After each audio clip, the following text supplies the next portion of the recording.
நகுனா எழுதிய பசித்த வனத்தின் கண்கள் என்கிற புத்தகத்தை விமர்சனம் செய்ய அதை அறிமுகப்படுத்த சென்னை கலைக்குழு கிளையின் செயலாளர் ஆலம் ஷாவை அழைக்கிறோம்.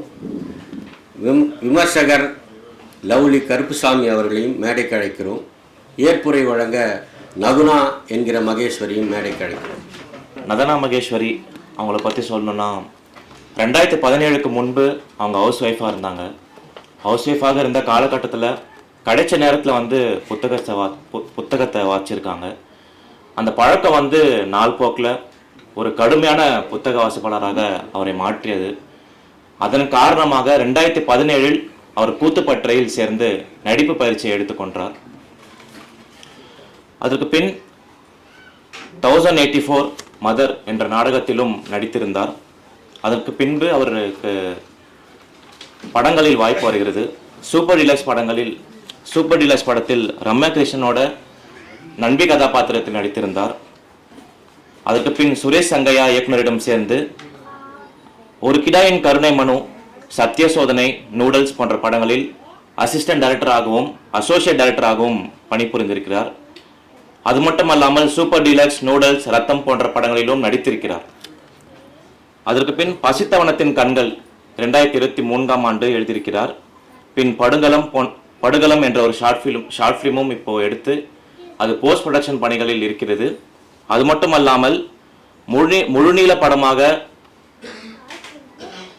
படம் இப்பொழுது அவர் எழுதி கொண்டிருக்கிறார். லவ்லி கருப்புசாமி ஒரு நல்ல ஓவியர். அது மட்டுமல்லாமல் மிமிக்ரி ஆர்டிஸ்ட். டிவி ஷோக்களிலும் அவர் டைட்டில் வின்னராக வந்திருக்கிறார். Dubbing artist. கவிதை வாசிப்பதில் அவர் பேரார்வம் கொண்டவர். அது மட்டுமல்லாமல் இசையில் அவர் ஃப்ளூட் அந்த கருவியை வாசிப்பவர். அவரை வரவேற்போம். நன்றி. நண்பர்கள் அனைவருக்கும் வணக்கம். கேழ்வரகு, கம்மங்கூழ் எல்லாம் சாப்பிட்டால் உயிர் வாழலாம் என்கிற தைரியத்தில் இருந்து இப்போது செத்துவிடக்கூடாது என்ற பயத்தில் மனிதன் கேழ்வரகு சாப்பிட்டு கொண்டிருக்கிறான். ஆனாலும் அவனோடு கூடவே இருக்கிறது கலை. அவனை மிகுந்த தைரியத்தோடும் சாக விடாமலும் யாரோ ஒரு மனிதன் உடனிருந்து பிடித்து கொள்ள முடியாமல் எழுதி முடித்து ஓய்ந்து பாடல் பாடி மண்ணோடு ஆன பிறகும் அவன் பாடலை யாரோ ஒருவன் இசைத்து பாடி அவனுக்கு நம்பிக்கை ஊட்டி கொண்டே இருக்கிறது. இறந்த பின்னும் எழுதிய பாடல்கள். இப்படி கலை மட்டும் மனிதனை சார்ந்து கொண்டே இருக்கிறது. கவிதைகள் வாசிப்பதில் பயம் ஏற்பட்டு கொண்டே இருக்கிறது.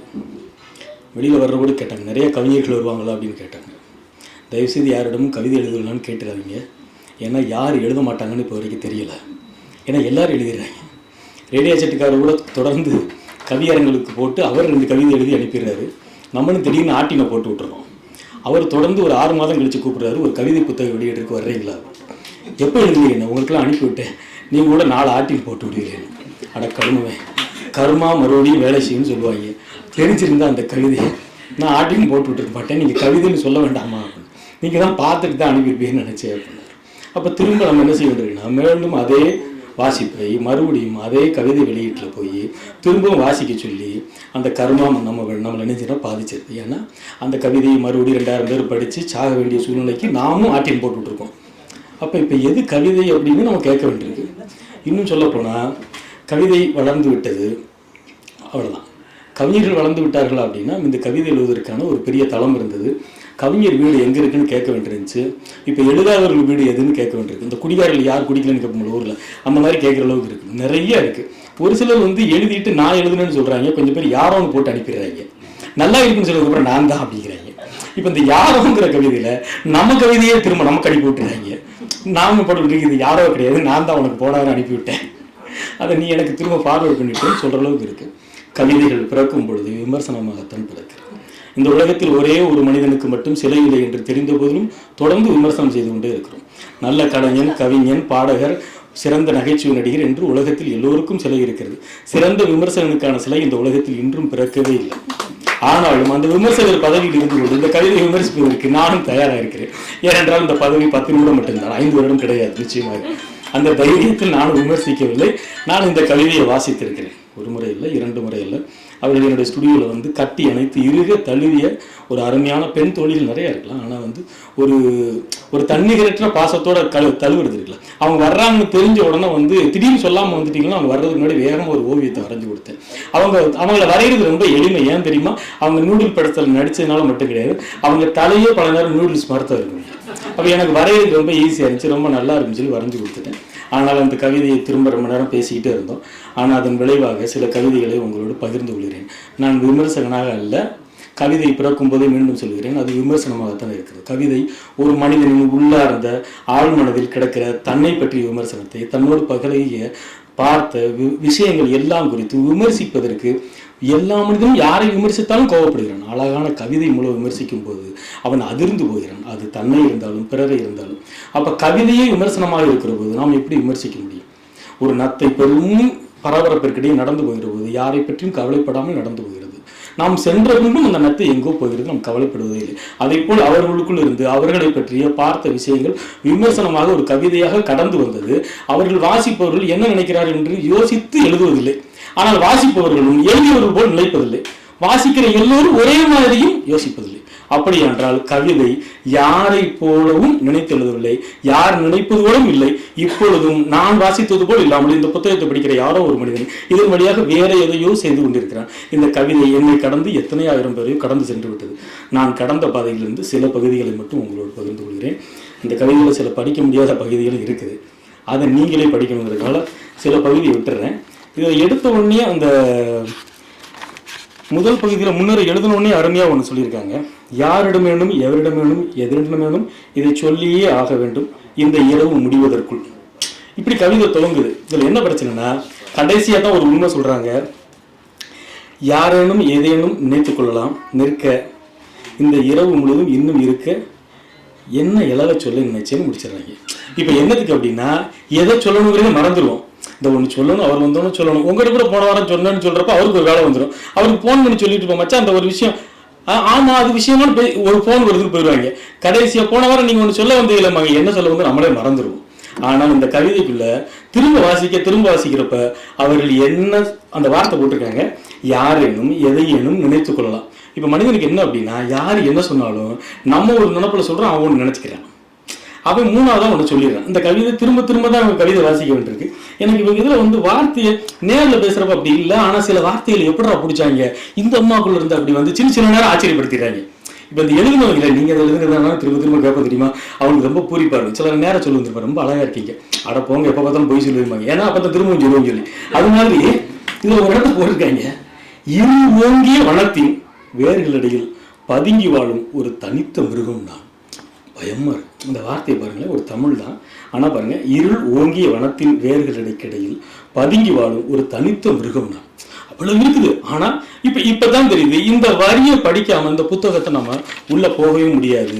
அதுதான் அவங்க தனித்து இருந்த காலம். எனக்கு என்னோட பேசுனதை வச்சு சொல்றேன். அப்போ ஒரு மனிதன் எவ்வளவு தனிமையாகிற போது எவ்வளவு பெரிய ஆளா இருக்கிறாங்கிறது இந்த கவிதை முழுக்க பார்க்கிற போது, இந்த புத்தகம் முழுக்க பார்க்கிற போது தெரியும். ஏன்னா அங்க போகாதீங்க 10 யானை இருக்கு அடிச்சிடும் சொல்றதே இல்லை. ஒத்த யானை இருக்கு அடிச்சிடாதீங்க. 10 யானை பழமா ஒற்றை யானை பழமா? அப்ப ஒற்றை யானை ஏன் பலசாலி ஆகுதுன்னா, பலசாலி ஆகல, அது நமக்கு எதிரானதா திரும்பிடுது. ஏனென்றால் இந்த உலகில் யார் நம்மை நேசிக்கவும் நாம் நேசிக்க ஒரு மனிதன் இல்லாத போது இந்த சமூகத்திற்கு எதிரானவனா மாறிடுறான். இந்த ஒரு வரி அதை சொல்லுது. இதை படிச்சுட்டு தான் நீங்க இந்த புத்தகத்துக்குள்ளேயே போக வேண்டியிருக்கும். அதுல ரொம்ப பிரமாதமா இருந்துச்சு ஒண்ணு பாருங்க, பட்டாம்பூச்சிகளை அமைதிப்படுத்த விரைவரின் வீட்டிலும் பட்டாம்பூச்சிகள். இப்ப இதுக்கப்புறம் தான் சென்டென்ஸ் வருது. அவற்றின் பெரும் பசியாற்ற விரல் நுனி நட்சத்திரங்களும் அவசியம். இப்பொழுதெல்லாம் ஆம்புலன்ஸுக்கு மட்டுமல்ல உணவுக்காரர்களுக்கும் வழிவிட்டே வண்டி ஓட்டுகிறேன். இப்ப வெறுமனே சாப்பாடு கொண்டு போறாரு யாரோ ஒரு அனாதை இல்லத்துக்கு குழந்தைகளுக்கு. அது ஏன் அப்படின்னா அவரோட பரபரப்புக்கு பின்னாடி அவங்க வீட்லையும் சில குழந்தைகள் இருக்கு. இவன் ஆம்புலன்ஸ்க்கு மட்டும் விளையிறா இல்ல, இவங்க வந்தாலும் இப்ப விளைவிக்கிறேன்றாங்க. நீங்க யோசிச்சு பாருங்க, பல நேரம் சொல்லியிருப்போம், ஐயோ சுகி வந்ததுக்கு அப்புறம் என்ன அப்படி பண்ணிட்டு யாரும் சட்டை போட்டு குறுக்க வாங்கிறீங்க, எஸ் போட்டுறீங்க, லெப்ட் போட்டுறீங்க, திட்டிக்கிட்டு இருக்கோம். இதை நம்ம கடந்தே கவனிக்கவே இல்லை. இதுல இந்த நுட்பமான விஷயத்த இவங்களுக்குள்ள இருந்து பாக்குற போது ரொம்ப சூப்பரா இருக்கு. இதுல இன்னொரு விஷயம் என்னன்னா, ஊருக்கு போறப்ப அங்கங்க வழி கேட்டுக்கிட்டு இருக்கோம். அவங்கெல்லாம் வந்து இந்த ஊருக்கு இப்படி போங்க அப்படி போங்கம்பாங்க. அந்த அம்மாவை பற்றி சொல்கிறாங்க. ஒரு அம்மாட்ட அந்த அம்மா தனியாக ஒரு பெரிய பாரம் தூக்குற பையை வச்சு நின்றுட்டு இருக்காங்க. அந்த அம்மா வழியெல்லாம் சொல்லிருச்சு. ஆனால் அவங்க சொன்ன உடனே ஊர் நெருங்கிருச்சுன்னு எனக்கு தோணலை. அவங்க சொன்னதை வச்சு எனக்கு தோணுது இது நம்ம ஊர்கிட்ட வந்துட்டோம் அப்படின்ட்டு. என்ன சொல்லுது அந்த அம்மா அப்படின்னா, அவளின் வழிமறித்து எனது வழி கேட்டேன், நீட்டிய கைகளால் மலையை பிளந்து எனக்கான சாலையை மீட்டு கொடுத்தவள், பார்த்து பத்திரமா போப்பா என்ற அன்பில் ஊர் தெரிய ஆரம்பிச்சது. இப்போ நீங்கள் ஒரு ஏரியாக்குள்ளே போயிட்டீங்க, நாகர்கோவில் வந்துருச்சுன்னு நீங்கள் எப்படி தெரியும் அப்படின்னா, நீங்கள் மேப்பெல்லாம் பார்க்க வேண்டியதில்லை. சன்னல் இறக்கிட்டு இங்கிட்டு தான் கன்னியாகுமரி போகணும்னு இறக்கிட்டு அங்கிட்டு ஓரத்தில் இருப்பார், அவரை கேட்டால் போதும். நீங்கள் சத்தத்தை கீழே இறக்கணும், உடனே கசகசன்னு பேசிக்கிட்டு இருக்க இடத்துல, ஏட்டி என்னடி செஞ்சுட்டு இருக்கீங்க, ஏழு சலசலன்னு பேசிக்கிட்டு இருக்கீங்க, ஏட்டியா நாளைக்கு பள்ளிக்கூடம் இல்லையா இப்படின்னு, ஓ நாகர்கோவில் வந்துருச்சு போல இருக்கே அப்படின்னு. நீங்கள் குற்றாலம் போயிட்டு நினைக்க வேண்டாம், அங்கே ஆண்கள் பெண்கள் எல்லாருக்குமே ஆம்பளை மாதிரியே குரல் இருக்கும். என்ன மருமகனா என்ன செய்தீங்க, வீட்டு பக்கம் வந்து சாப்பிடாம போயிட்டீங்களே இப்படின்னு, ஓ இது எங்கள் அத்தையா, நான் மாமான்னு நினச்சிட்டேன், மாமான்னு சொல்லிட்டேனே அப்படின்னு. அவன் மாமா மனைவி அத்தை பேசிகிட்டு இருக்கும். அப்போ ஒரு ஊரினுடைய பாஷை இல்லை, அது உள்ளே இருந்து ஒழிக்கிற வார்த்தையை வச்சு இது ஊர் தெரிஞ்சிச்சு. இது மேப்பில் கிடையாதுன்னு சொல்கிறாங்க. இது ரொம்ப இதெல்லாம் என்னன்னா மனிதனோடு அளவளவில் அன்போடு ஊடுருவ மட்டும்தான் முடியும். இதில் இன்னொரு விஷயம் போட்டிருந்தாங்க, அந்த கவிதையினுடைய எல்லா பகுதியும் வாசிச்சதுக்கப்புறம் இந்த உடனே ரொம்ப சூப்பராக இருக்குது. ஒரு ஒரு ஒரு டைரக்டருங்கிற முறையில், என் அப்பா நிறைந்து வழியும் என் நினைவுகளின் அரசன், அப்பாங்கிற ஒரு வார்த்தைக்கு இதை எல்லாம் எழுதிக்கிட்டே இருக்காங்க. இதை பார்த்தோன்னே எனக்கு ஒரு விஷயம் தெரிஞ்சது. கண்மணி ராசாவுடைய ஒரு பாட்டு ஒன்று இருக்கும், அது அப்பாவை போல் ஒரு அழகான வனத்தை எப்போதும் பார்த்ததில்லை, இப்போது நினைத்தாலும் மனதுக்குள் பூக்கின்ற மனமுள்ள காட்டும் இல்லை. இப்போ நீங்கள் யோசிச்சு பாருங்க, அப்பாங்கிற ஒரு வார்த்தைக்கு அவர் சொல்கிறாங்க, இப்படி எல்லாரும் எழுதிட்டு போயிடலாம், நிறைய இருக்குது. அது எப்படி இருக்கு அப்படின்னா, அப்பா அப்படின்னாலே நிறைந்து வழியும் என் நினைவுகளின் அரசன். ரொம்ப அருமையாக இருந்துச்சு உண்மையிலே, ஹேட்ஸ் ஆஃப். ஏன்னா இது எல்லாரும் எழுதிக்கிட்டு இருக்கிற போகப்பெல்லாம் என்னன்னா, இது எல்லாம் நம்ம கேட்க கேட்க என்ன ஆகுதுன்னா, யாரோ ஒரு அப்பாவுக்கு எழுதுன்னு நம்ம அப்பாவை நினச்சி அழுகிறோம் இல்லையா. இது மாதிரி ஒரு வார்த்தை எனக்கு ரொம்ப நான் ஆயிடுச்சா அந்த சொல்லியிருக்கேன் இங்கே, ரொம்ப சந்தோஷம். ஆனால் வாட்ச் கட்டில் பார்க்கலைனாலும் இந்த மேலே இருக்கவனை பதறடிக்கிறது இருக்குல்ல, ஏன்னா எல்லா இடங்களும் யாரோ ஒருத்தர் இப்படி கையை கட்டிட்டே இருப்பார் அப்படிம்பாரு. எப்பொழுதுமே ஒரு கவிதையை முழுமையாக இது வரைக்கும் பிரசவம் பார்த்ததே இல்லை, இது வரைக்கும் எப்பயுமே அபாசம் தான். ஏன்னா காலம்ங்கிறது வந்து இப்போ நல்லா பேச நினைச்சு போக தெரியுமா, அந்த இடத்துல போகிற வந்து எல்லாருமே வாட்சி கட்டிருப்பாங்க, சங்கடமாக இருக்கும், ஐயோ எல்லாரும் வாட்சி கட்டிருக்காங்கன்ட்டு. அது மாதிரி இப்போ யுத்தத்தின் வலப்பக்கம் அப்படிங்கிறதுல ரொம்ப பிரமாதமாக எழுதியிருக்காங்க. அதில் நீங்கள் கொஞ்சம் வாசிக்கங்க. எனக்கு ரொம்ப பிடிச்ச ஒன்று அப்படின்னா, ஒரு பயங்கரமான ஒரு ஒரு ஒரு வண்ணமாக அந்த வரி போயிட்டே இருக்கு. படிக்கிறப்ப எப்படின்னா ரொம்ப கசகசன்னு இருக்கு, மனசு வந்து என்னென்னா என்ன அப்படி போயிட்டுருக்கு, என்ன அப்படி போயிட்டுருக்கு, இப்படி போகிறோம். ஆனால் கடைசி 2 வரியை போட்டிருக்காங்க, எஞ்சிய ஒற்றை நகத்துணுக்கு வானில் பிறையானது. இப்போ இந்த வரிக்காண்டி நீங்கள் முன்னாடி வரியை நீங்கள் வாங்கி படிச்சே ஆகணும். ஆனால் அதுக்கு முன்னாடி நம்மளை என்னமோ ஒன்று பண்ணத்தான் செய்யுது. இப்போ இதில் ரொம்ப ரொம்ப ரொம்ப பிடித்தது அப்படிங்கிறப்ப என்னென்னா, கொசுக்களோட சண்டை போட்டிருக்கோம். இன்றைக்கி பல்லு முளைச்ச கொசுவாக இருக்குது. நமக்கு வந்து வெளியில் படுக்காத கலாச்சாரம் உருவானதில் வந்து திருடர்களுக்கு பயந்தோ வெளியில் குளிருக்கு பயந்தோ இல்லை. இப்போ கொசுக்கடி கொஞ்சம் கொஞ்சமாக பயந்து 2 பேர் உள்ளப்படுத்து, 1 பேர் உள்ளப்படுத்து. இப்போ என்னாச்சுன்னா நகரம் முழுக்க வாசல் எப்போதும் பூட்டியே கிடையாது. ஒன்று வீட்டுக்கு வெளியில் இருக்கான், இல்லாட்டி வீட்டுக்குள்ளே இருக்கான், வெளியில் யாரும் வர்றதில்லை. இந்த கொசுவை பற்றி பிரமாதம் எழுதியிருக்காங்க. கொசுவை பற்றி எழுதினாலும் அது மட்டும் படிச்சிடறேன். ஆக்ரோஷமாய் கைகள் காட்டில் ஆட சர்ரென்று தரையில் இறங்கி சாகசம் செய்கின்றன, ஓங்கி மிதித்தால் சிதறுகின்றன திசைகளில், கடும் சினம் அடக்கி காத்திருந்தால் வரும் உளவாளியை ஒற்றை கொசு, பொறுமையுடன் ரத்தம் தானம் செய்தால் நம்பி வரும் குழுவில் நாங்கள் அடிக்கலாம், விளைவு தடுமாறி விளைவைக்கும் தலையை சுற்றும் கொசுப்படை, நல்ல வேளை சீக்கிரமே செத்து விடுகின்றன இந்த கொசுக்கள். இது கொசுவை பற்றி இல்லை, திரும்ப திரும்ப படிக்கிறப்போ உங்கள் வாழ்க்கையில் சந்தித்த ஐயோ இந்த கொசுக்கு தொல்லை தாங்க முடியலன்னு கொஞ்சம் பேர் வச்சுருக்கோம் தெரியுமா. நீங்கள் அவங்களோடலாம் நீங்கள் பொருத்தி பார்த்துக்கலாம். இதில் ஒரு பெரிய உளவியல் என்ன அப்படின்னா, நீங்கள் காலையில் எந்திரிச்ச உடனே உங்களை சுற்றி செத்து கிடக்கலையா, அந்த கொசுக்கள் எல்லோரும் நீங்கள் முழிச்சிருக்கப்போ அடித்தது இல்லைன்னு ஒரு ஆய்வு சொல்லுது. என்ன அப்படின்னா, முழிச்சிருக்கப்போ ஒரு கொசு அடிக்கவே முடியாது, நீங்கள் தூக்கத்தில் கரெக்டாக அடிச்சிடுறீங்களா. அப்போ அந்த கொசுக்கு என்ன, நல்லா தூங்கிட்டா கடிச்சிடலான்னு அசந்து குடிக்கிறப்ப நீங்கள் அடிச்சிடுறீங்க, முடிச்சிருக்கப்போ ஓடிது. ஆனால் இவங்க ஒரு தனி ஆய்வு செஞ்சுருக்காங்க. இது மாதிரி இன்னும் 2-3 கவிதைகள் இருக்குது. நேரம் கருதி கரெக்டாக இருக்குது. நிசப்தம் அப்படிங்கிற ஒரு கவிதை ரொம்ப பிரமாதமாக இருக்குது. இடையில சில கவிதைகள் என்ன அப்படின்னா, இந்த கவிதை வாசிக்கிறேன் ஏன்னா எனக்கு ரொம்ப பிடிச்சிருக்கு. முழுவதும் தொலைத்த பின்னும், இந்த கவிதை பாருங்கள், ஞாபக மலைன்னு ஒரு கவிதை ரொம்ப நல்லா இருக்குது. எங்கேயோ இடத்துல கனமாக இருக்குது. முழுவதும் தொலைத்த பின்னும் சேர்ந்து ரசித்த நிலவு வந்து கொண்டு தான் இருக்கிறது, சேர்ந்து திளைத்த நிமிடங்கள் கடந்து கொண்டு தான் இருக்கிறது, சேர்ந்து கடந்த சாலைகள் நீண்டு கொண்டு தான் இருக்கிறது, அதோ அதோ நம்மை கடந்து போன மேகங்கள், அவை எங்கேயேனும் மழையாக பொழிந்திருக்கலாம், மழையாகவும் பொழிந்திருக்கலாம். இழுத்தணைத்த கரங்கள் இப்பொழுது என்ன செய்து கொண்டிருக்கிறது, இழுத்தணைத்த கரங்களால் இப்போது என்ன செய்து கொண்டிருக்கிறாய், நீங்கள் 2வது தடவையோ 3வது தடவையோ படிக்க சில கவிதைகள் படித்த உடனே என்ன ஆகும் அப்படின்னா ரொம்ப சாதாரணமாக இருக்கும். இந்த கவிதையை 2வது தடவை 3வது தடவை படிக்கிறப்ப ரொம்ப பயமாக ஒரு மாதிரி தனிச்சு போகிற ஒரு ஆள், அந்த பெண் என்ன செய்திருப்பா, அவன் என்னவா இருந்திருக்கும் அப்படின்னா, நாம் ஒரு பெரிய மேம்பாலத்தின் மீது இருட்டில் வழி தெரியாமல் இருக்கிற போது இருக்கிற ஒரு அனாதையின் உணர்வை போல இருக்கும். ஒரு நிராகதியோடு நிற்கிற மாதிரி ஒரு, அதாவது பக்கையா பாராட்டு இருக்கிற வழி இருக்குல்ல. இது இந்த கவிதைகள்ல இந்த வரியை படிச்சுட்டு போகிறபோது சொல்லுது அவை எங்கேனும் மழையாகவும் பொழிந்திருக்கலாம், இழுத்தணைத்த கரங்களால் இப்பொழுது என்ன செய்து கொண்டிருக்கிறார். இது வரைக்கும் இப்போ இதெல்லாம் நல்ல கவிதை அப்படின்னா இதுக்கப்புறம் சொல்லாத கவிதையெல்லாம் மோசமான கவிதையா? இல்லை, அது சொல்லவே முடியாத சில கவிதைகள் எழுதியிருக்காங்க இந்த அம்மா. அது என்ன கவிதை அப்படின்னா, அவங்க அந்தரங்க கவிதைகள் அப்படின்னு சொல்லி ஒரு கவிதைகள். அப்போ அந்தரங்கம் அப்படின்னா எவரோடையும் பகிர்ந்து கொள்ள முடியாதுன்னு அர்த்தம். அப்போ நான் பகிர்ந்துட்டேன்னா அது பகிரங்கம்னு அர்த்தம்.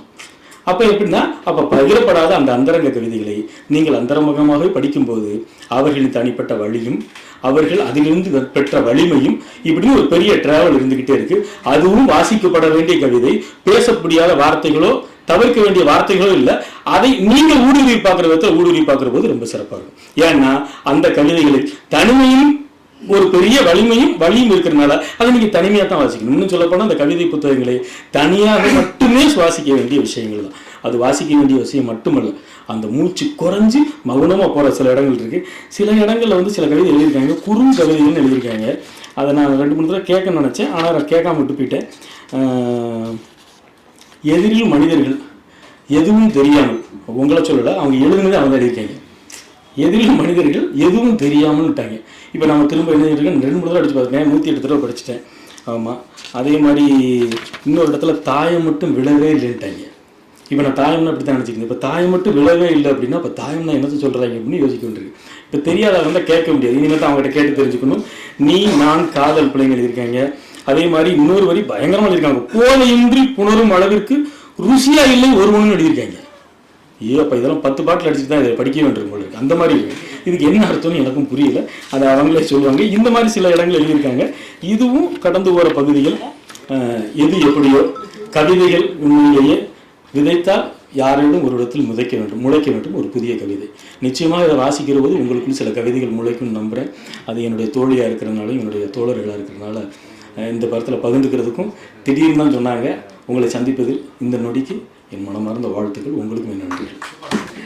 நல்லா சுவாரஸ்யமாக பேசுகிறாங்க தோழர் கருப்புசாமி தோழர் ஆக்சுவலி அவர் எனக்கு ஒரு நல்ல ஓவியராக தான் அறிமுகமானார். அதுக்கப்புறம் 2வது முறை சந்திக்கும் போது இன்னொரு நண்பருடைய கவிதையினோட அறிமுக விழாவில் நல்லா பேசினார். எனக்கு நீங்களாம் உங்களுக்கு தெரிஞ்சவங்களை சொல்லணும், நிறைய பேர் இருக்காங்க, யாரை சொல்லலாம் அப்படின்னும் போது சரி எனக்கு தோழர் நல்லா சுவாரஸ்யமாக பேசுவார் அப்படின்னு சொல்லிட்டு அப்புறம் சொன்னேங்க, தோழர் இது விமர்சனம், நீங்கள் பாராட்டி மட்டும் பேசக்கூடாது, விமர்சனம் நான் தாங்கிக்க தயாராக தான் இருக்கேன் அப்படின்னு சொன்னேன். பட் அவர் நல்லா பேசினார். அதில் ஒரு விஷயம், அந்தரங்கமாக எழுதியிருக்காங்க எனக்கு தெரியலை. நான் அந்தரங்கம் ஒரு டைரி கிடையாது, இது கவிதை தான். ஸோ அவர் எந்த கவிதையை நான் அந்தரங்கமாக எழுதியிருக்கேன் அப்படின்றது தெரியலை. ஸோ இது அப்புறம் 2வது பொதுவாகவே நான் கவிஞர்னு இங்கே சொல்லும்போது கூச்சமாக இருக்கும். இந்த பஞ்சத்துக்கு பரதேசி பரம்பரை பரதேசின்னுவாங்கல்ல, அதுமாரி நான் சாரி கவிஞர்கள்லாம் நான் பஞ்சத்துக்கு ஆண்டின்ற மாதிரி தான் நான் ஸோ திடீர்னு அந்த ஒரு காலகட்டத்தில் எனக்கு கவிதையாக கொட்டுச்சு. அப்புறம் இந்த நூல் எழுதிட்டதுக்கப்புறம் கொஞ்சம் தான் எழுதியிருக்கேன், அதுக்கப்புறம் எனக்கு வரல. சில உணர்வுகள் எனக்கு திரைக்கதையாகவும் சில உணர்வுகள் கதைகளாகவும் வருது. எப்பயும் சில சமயங்கள் சில விஷயங்கள் கவிதையாக வருது, அது என் கையில் இல்லை, அதுவாக அப்படியே வருது. அதுக்கப்புறம் அது நான் ஆக்சுவலி போதை புணரும் அளவிற்கு ருசியாக இல்லை வரும். இந்த கவிதை நல்லா பிடிச்சி எழுதுனால அதை நான் அங்கே என்னுடைய கவிதையில் உள்ள அறிமுக விழாலேயே கவிதை இவங்க பிருந்தா சாரதி தோழர், அதுக்கப்புறம் இவங்க கொஸ்டின் யாராவது ஒருத்தர் சொல்லுவாங்க அப்படின்னு சொல்லிட்டு பார்த்தா யாருமே சொல்லவே இல்லை. ஆனால் நம்ம தாமரைக்கா சார் ஏகாதசி தோழர் தான் அதை ரொம்ப ரசித்து 2-3 தடவை சொன்னார். அதை இவரும் மென்ஷன் பண்ணார். அதுக்கு அர்த்தம் என்ன சொல்றீங்க, இவ்வளோ பெண்களோட அதிகமாக ஆண்கள் தான் இருக்காங்க. ஸோ அவங்களுக்கு தான் தெரியும், அவ்வளோதான் தட்ஸ் ஆல், முடிஞ்சு போச்சு. ஏன்னா என்னை பொறுத்த வரைக்கும் ஆண்கள் நினைச்சிட்டு இருக்காங்க, ஆண்கள் நினைச்சிட்டு இருக்கிற வேலைன்னா ஆண்கள் கிடையாது, அவ்வளோதான் தட்ஸ் ஆல். அதுதான் சிம்பிளான விஷயம். அதுக்கு மேலே கமெண்ட்ஸ் நோ கமெண்ட்ஸ். அப்புறம் ரொம்ப நன்றி, இந்த வாய்ப்பு கொடுத்ததுக்கு ரொம்ப ரொம்ப நன்றி. தோழர் கருப்புசாமி தோழர் ரொம்ப இன்ட்ரெஸ்டாக நல்லா பேசினாங்க. நன்றி. எல்லா தோழர்களுக்கும் நன்றி.